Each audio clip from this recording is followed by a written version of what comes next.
चला भाई, काय आज इंग माशी पकडाय आल्या. एवढी मोठी माशी लावला असा अवघड आहे रे. आईला नेऊन चला. गटली का माशी? गटली एवढं लवकर? अरे बापरे.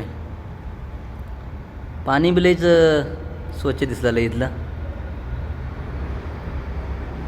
केवढी केवढी. अरे बापरे भाई सा, एवढी मोठी माशी गटली की. आता आपण आता पकडून दिला. लयच मोठी माशी पकडलास की दादा. अरे बापरे, लई मोठी माशी आहे. दमाना दमाना, नाही तर खाऊन टाकल तुलाच. बरं काय, खाऊन टाकल बे. कोणती माशीचं नाव काय या?